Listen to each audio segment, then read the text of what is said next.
Hello friends, आज हम पढ़ेंगे प्रोविजन ऑफ ऑफेंडर एक्ट 1958 का सेक्शन नंबर 4। मैंने मेरे प्रीवियस वीडियो पे इंट्रोडक्शन और सेक्शन 3 कवर किया था प्रोविजन ऑफ ऑफेंडर एक्ट का, जो आपको आई बटन पे शो हो जाएगा। सेक्शन 4 कहता है power of a court to release certain offender on probation of a good conduct. Certain offenders को, सारे ऑफेंडर्स को नहीं, कुछ ही ऑफेंडर्स को सेक्शन 4 का बेनिफिट दे के, provision of a good conduct का बेनिफिट देकर रिलीज़ किया जाएगा, इंस्टेंस ऑफ उनको कोई पनिशमेंट देने के बजाय। When any person found guilty of having committed an offence not punishable with death, imprisonment for life, उन्हीं ऑफेंस में जहाँ पर डेथ और इम्प्रिजमेंट फॉर लाइफ के लिए पनिशमेंट ना मिले, अगर डेथ और इम्प्रिजमेंट फॉर लाइफ की पनिशमेंट दी जाती है, वहाँ पर सेक्शन 4 का बेनिफिट और पूरे प्रोविजन ऑफ एक्ट का बेनिफिट नहीं मिलेगा, क्योंकि डेथ और इम्प्रिजमेंट फॉर लाइफ एक सीरियस और हीनियस कैटेगरी के ऑफेंस है जहाँ पर ऑफेंडर को नहीं छोड़ा जाता है। The court by which a person is found guilty is opinion. Court की ओपिनियन के बेस पे सर्कमस्टांसेस ऑफ द केस कैसा था, उसका सर्कमस्टांसेस कैसा था, वो किस सर्कमस्टांसेस के अंदर वो एक्ट हुआ, the nature of offence, nature कैसा है ऑफेंस का, हीनियस है, सीरियस है, पैटी है, कैसा नेचर है ऑफेंस का, उस बेस पे करेक्टर ऑफ ऑफेंडर, क्या वो ऑफेंडर रिपीट करता रहता है ऑफेंस, उसका काम ही यही है, वो बार बार ऐसा आया, उस सब के बेस पे कोर्ट क्या करेगी, रिलीज़ कर देगी ऑफेंडर को। जब वो कोर्ट को लगता है release him on a probation of a good conduct, तो कोर्ट उसको रिलीज़ करेगी गुड कंडक्ट के बिहाफ पे, सारे सर्कमस्टांसेस, नेचर और करेक्टर को देख के ऑफेंडर के। जब कोर्ट सेटिस्फाई हो जाती है the court may instead of sentencing him at once to any punishment, कोई भी पनिशमेंट देने के बजाय कोर्ट क्या करेगी, direct that he be release on his entering into a bond with or without security.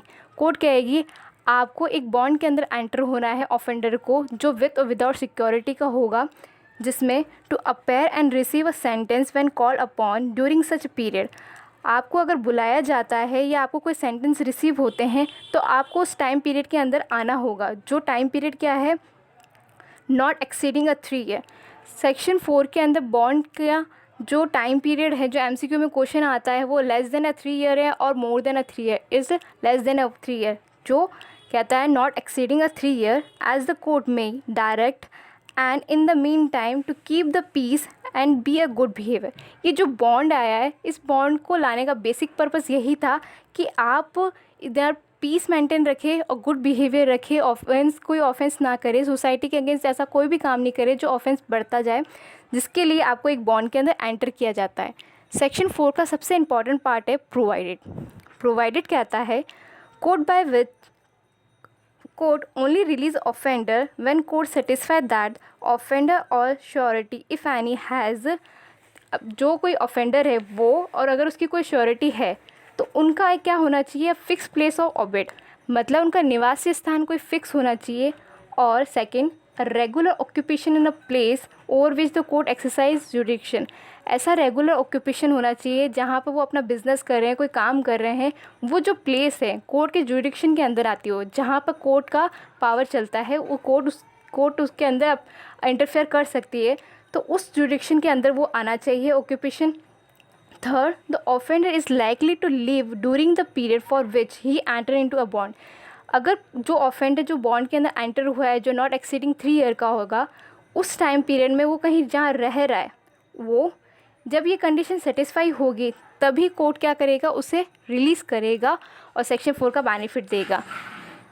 Before making any order, before यहाँ पर after नहीं लिखा है, बिफोर, कोई ऑर्डर देने से पहले की बात कर रहे हैं कि before making any order the court शैल, यहाँ वर्ड शैल यूज़ हुआ है, means a mandatory provision.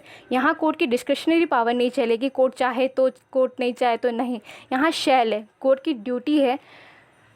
Take into a consideration the report if any of a probation officer concern in the relation to the case. अगर कोई provision officer ने section 4 के अंदर कोई report तैयार की है तो कोर्ट की ड्यूटी बनती है कि उस रिपोर्ट को कंसिडर करे, उस रिपोर्ट को देखे, और द कोर्ट में if it is opinion that, court को ऐसा लगता है इन interest of the offender and interest of the public, जब ऐसा कोर्ट को फील होता है कि एक ऑफेंडर के इंटरेस्ट में और पब्लिक के इंटरेस्ट पे उसको एक फर्दर मतलब एडिशनल एक ऑर्डर और पास कर देना चाहिए, जब कोर्ट को ऐसा लगता है तो कोर्ट कर सकती है in addition pass a supervision order. Court एक सुपरविज़न एडिशनल जो फर्दर ऑर्डर है वो पास कर सकती है, directing that the offender shall remain under the supervision order of a probation officer name in the order during such period. उस supervision order के अंदर प्रोबेशन ऑफिसर का नाम दिया होगा, नाम लिखा होगा, वो प्रोबेशन ऑफिसर ऑफेंडर की निगरानी के अंदर रहेगा। प्रोबेशन ऑफिसर सारी टर्म्स एंड कंडीशन फुल करवाएगा ऑफेंडर को, जिसमें जो पीरियड क्या है, not being a less than 1 year, जो 1 साल से कम का नहीं होगा। मीन्स सुपरविज़न ऑर्डर 1 साल से कम का नहीं होता है। साथ ही as may be specified therein, अगर कोई ऑर्डर उस ऑर्डर सुपरविज़न ऑर्डर के अंदर कोई और बात दी गई है तो उस हिसाब से may in such supervision order impose such condition as it deem necessary for the due supervision of the offender. अगर कोर्ट को ऐसा लगता है कि उसे इम्पोज कर देनी चाहिए कुछ और कंडीशन को, तो नेसेसरी है ऑफेंडर के लिए सुपरविज़न करने के लिए, तो कोर्ट चाहे तो वो चीज़ कर सकती है, अदर फर्दर कंडीशन भी इम्पोज कर सकती है। साथ ही द ऑफेंडर, जो ऑफेंडर है बिफोर, यहाँ बात हुई है पहले, रिलीज़ होने से पहले ऑफेंडर को एक बॉन्ड में एंटर होना पड़ेगा। मीन्स सेक्शन 4 के अंदर 2 बॉन्ड की बात की गई है। पहला बॉन्ड हमने जब पढ़ा था उसमें था पीस मेंटेन करने के लिए और गुड बिहेवियर मेंटेन करने के लिए, जो नॉट एक्सीडिंग 3 ईयर का होगा वो बॉन्ड। दूसरा बॉन्ड यहाँ बात करता है सुपरविज़न ऑर्डर की, जो not being a less than 1 year का होगा। तो सेक्शन 4 के अंदर 2 बॉन्ड्स की बात की गई है। Bond with or without security, दोनों ही विथ और विदाउट सिक्योरिटी के हो सकते हैं। To observe the condition specified such order and such additional condition with respect to, court चाहे तो एडिशनल कंडीशन को इम्पोज कर सकती है जो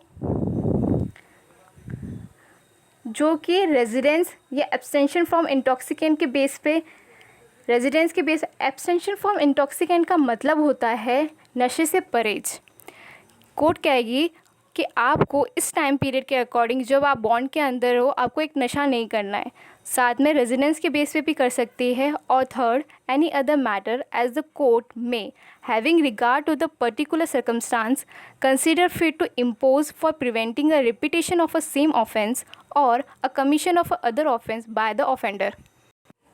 कोर्ट को ऐसा लगता है कि इसको एक और कंडीशन इम्पोज कर सकते हैं, जहां कोर्ट को ऐसा लगता है कि ये रिपीट ना करे ऑफेंस, जो अभी उसने ऑफेंस किया वही सेम ऑफेंस रिपीट ना करे, साथ ही साथ में कोई और एक नया ऑफेंस ना ले आए, ना करे, जिसके लिए कोर्ट ये कंडीशन इम्पोज कर सकती है।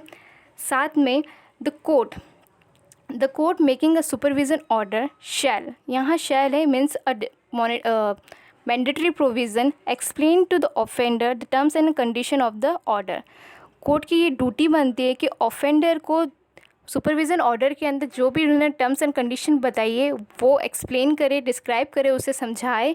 And shall furnish 1 copy of a supervision order to, और एक कॉपी जो ड्यूटी है कि उसको फर्निश करने किन किन को, ईच ऑफ द ऑफेंडर, अगर एक से ज़्यादा ऑफेंडर्स है तो उन सब ऑफेंडर्स को।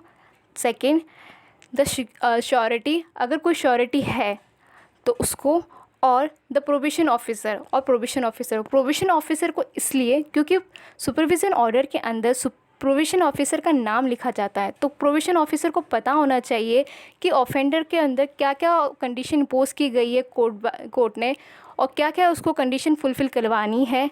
श्योरिटी को भी, क्योंकि श्योरिटी ने अपना नाम दिया है तो श्योरिटी को पता होना चाहिए कि ऑफेंडर को कौन कौन से ऑफेंस नहीं करने, और ऑफेंडर को भी पता होना चाहिए कि किस किस में उसे मना किया गया है, ये काम वो नहीं कर सकता और कौन से काम वो कर सकता है। अब मेरा एक क्वेश्चन है आप लोगों को। Court convicted the offender under section 323 और section 325 of IPC, so there is a need of a probation report to give a benefit of a probation. क्या एक कन्विक्टेड पर्सन ने जो IPC के सेक्शन 323 और 325 में ऑफेंस किया है और वो कन्विक्ट हो चुका है, तो उसको प्रोविजन ऑफ ऑफिसर की रिपोर्ट कंसीडर की जाएगी, उसको प्रोविजन का बेनिफिट दिया जाएगा या नहीं? अगर नहीं तो क्यों नहीं, और अगर दिया जाएगा तो क्यों दिया जाएगा, वो प्लीज़ आप अपने कमेंट सेक्शन पे ज़रूर बताइएगा। I hope you like the video. If you like it, then like and subscribe. Thank you.